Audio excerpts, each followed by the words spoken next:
Olá, bom dia. Bom dia. Bom dia, você está assistindo ao Visual? Um programa acessível da TV Brasil. No facebook.com/Visual TV Brasil, você encontra mais conteúdos do nosso programa.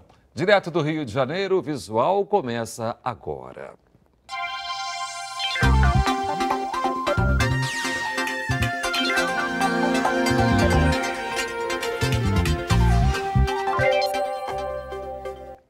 O Brasil lembra esta semana os 80 anos de nascimento de um grande humanista, o sociólogo e ativista dos direitos humanos Herbert José de Souza, o Betinho. Um guerreiro incansável, mesmo diante dos problemas de saúde. Um sonhador que nasceu no sertão de Minas Gerais, um lutador incansável, mesmo com uma saúde frágil. Um herói brasileiro que nunca aceitou esse título porque humildemente se considerava uma pessoa comum. Betinho trabalhou no governo João Goulart e durante a ditadura militar foi perseguido e exilado. Na volta ao Brasil, foi recebido no aeroporto ao som de O Bêbado é Equilibrista. Um dos versos da música é uma homenagem para ele. Betinho era o irmão do Enfio. 8 anos fora do Brasil, sem ver todos esses amigos, de gente que eu nunca pensei ver mais. Betinho foi um dos fundadores do IBASE, o Instituto Brasileiro de Análises Sociais e Econômicas, e lutou pela reforma agrária. Durante as viagens pelo Brasil, conheceu um país que passava fome e fundou a Ação da Cidadania contra a fome, a miséria e pela vida. Eu acho que a grande importância dessa campanha é que ele pauta, né? Digamos, ela faz parte da agenda pública. Até então as pessoas naturalizavam isso, né? O Brasil tinha milhões de pessoas morrendo de fome e o Betinho tem uma frase que é genial: quem tem fome tem pressa. O principal projeto da Ação da Cidadania foi o Natal Sem Fome. As campanhas de arrecadação de alimentos mobilizavam o país. O sonho de Betinho era de que nenhuma família brasileira passasse fome na noite de Natal. Betinho também se transformou numa espécie de porta-voz das vítimas do HIV. Ele era hemofílico, assim como os irmãos, o cartunista Enfio e o músico Chico Mário. Durante uma transfusão de sangue, Betinho foi contaminado pelo vírus da AIDS. Betinho, quando se sabe portador da AIDS, que naquela época era um tabu na sociedade brasileira, né, ele vai de público dizer à população que está com AIDS. Várias pessoas que nunca tinham assumido, que eram portadoras da doença, mas não tinham coragem de vir a público, a partir do exemplo do Betinho, começam a se cuidar, a se tratar. Betinho morreu com 61 anos, em 1997. Sua luta foi fundamental para tirar o Brasil do mapa da fome das Nações Unidas. Terezinha, com 88 anos, foi uma das primeiras beneficiadas pela Ação da Cidadania. Ela criou uma associação comunitária em Nova Iguaçu, na Baixada Fluminense, e continua colocando em prática o que aprendeu com Betinho. Muitas pessoas aqui hoje já têm suas casas, estudaram, por esse motivo de nós termos aprendido com ele o modo de ajudar, que a nossa maneira era a caridade. E ele não, ele ensinou a gente a educar as pessoas para que ela aprendesse a exigir os seus direitos. Esta sala de aula da associação é uma prova de que o trabalho da Ação da Cidadania continua vivo. Aqui jovens estudam informática e se preparam para construir um Brasil melhor, como sonhou o Betinho. Eu sempre quis estudar informática. Para querer ser igual professor, aprender muitas coisas, ensinar. Sou um libertário, quer dizer, eu acho que a liberdade é um bem absolutamente fundamental, não pode ser sacrificado em nome de nada, né? E sou um convencido de que o brasileiro, ao contrário do que penso, é um solidário. Você precisa contratar um plano de saúde? Se a resposta for sim, então é bom se preparar, hein? Está cada vez mais difícil a aquisição de planos individuais, principalmente para aqueles que já passaram dos 60 anos. Quem não estiver ligado a alguma empresa ou vinculado a sindicatos ou categorias profissionais vai ter que pagar mais caro por um plano de saúde, principalmente se for um idoso. Eu tinha plano de saúde, mas depois que eu fiz 60 anos, eu cancelei porque aumentou 5 vezes mais e eu ganho salário mínimo, não tem condição. Então tem que pagar o particular ou não ir a médico. O próprio corretor de seguros no Rio de Janeiro garante que as operadoras dificultam as vendas. A gente não pode mais comercializar para idoso, a gente não pode mais comercializar um plano pessoa física, porque só existe 2 empresas hoje.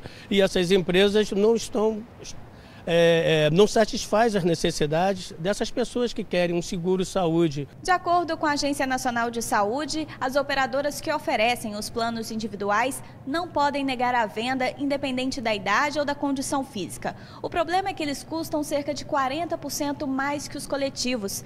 E apesar de todos os planos serem regulados pela ANS, apenas os individuais têm reajuste definido por lei.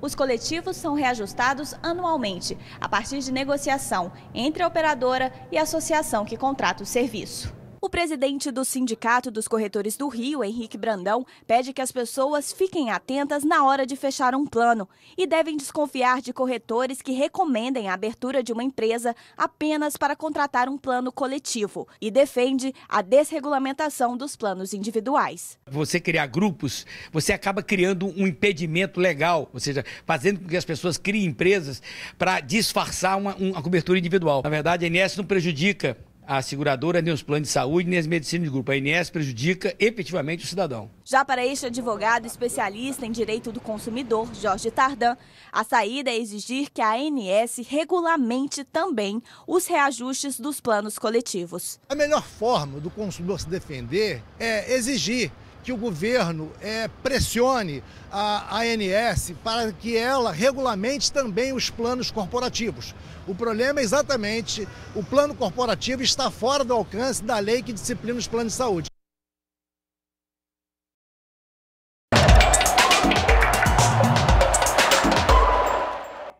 Bom dia, estamos então na fase final das definições das 4 séries A, B, C e D.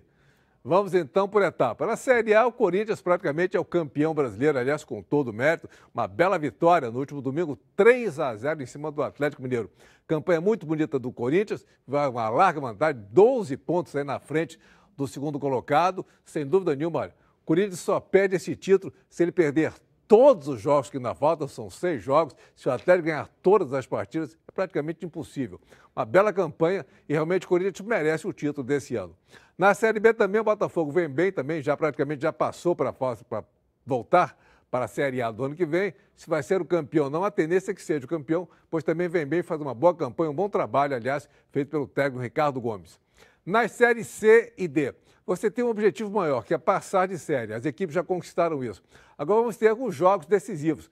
Londrina vai enfrentar, por exemplo, a equipe do Vila Nova. Seria a definição dessa Série C do Campeonato Brasileiro. E na Série D, vamos ter o Botafogo de Ribeirão Preto enfrentando o River do Piauí. Essas duas partidas vão ser transmitidas pela TV Brasil já neste final de semana. A decepção fica por conta da seleção brasileira que disputou o Mundial Sub-17. O Brasil foi eliminado pela Nigéria por 3-0 no último domingo no Chile. O fato de perder é do jogo. Agora, levar o passeio, levamos 3 gols em praticamente 6 minutos, o que mostra uma derrota muito grande. O fundamental é ver realmente que o trabalho de base, a formação dos jogadores, estamos perdendo jogadores muito cedo e não está sendo feito um trabalho bem feito para que possamos ter a revelação do nosso futebol. Para você, um grande abraço e até a próxima sexta-feira.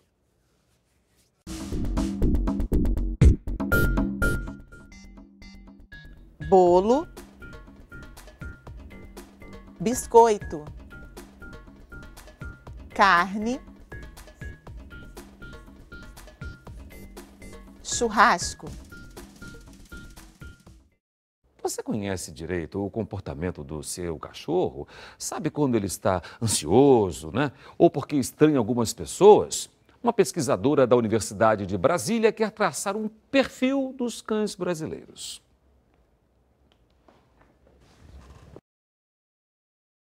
Ana é dona de Miró, um cachorro da raça Shih Tzu que se adaptou muito bem no apartamento. Mas antes de comprar o bichinho, ela pesquisou informações para fazer a melhor opção. Levei em consideração o porte, porque eu moro em apartamento, a docilidade, né, da raça. Esses foram os primeiros quesitos que eu levei em conta, mas depois que eu fui comprar, que eu olhei para o meu cachorro, aí eu me apaixonei na mesma hora e aí eu levei. Para entender melhor a personalidade e o modo como os cães agem com as pessoas e em determinados ambientes, essa pesquisadora colocou na internet um formulário já aplicado em outros países e voltado para os donos dos animais.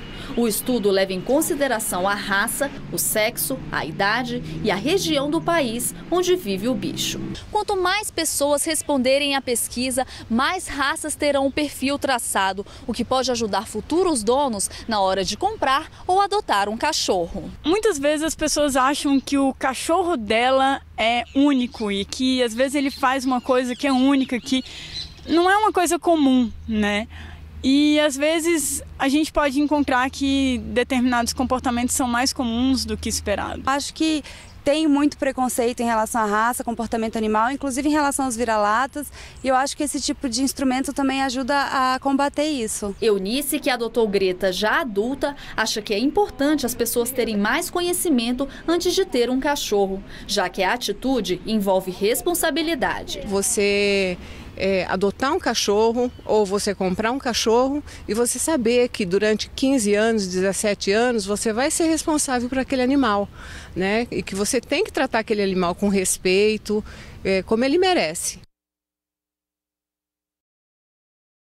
E o Visual termina aqui. Muito obrigada pela companhia. Você pode sugerir pautas para o nosso programa, viu? Pelo WhatsApp. O número é 021 97 452 2300. Tchau, bom dia. Bom dia. Tchau para você.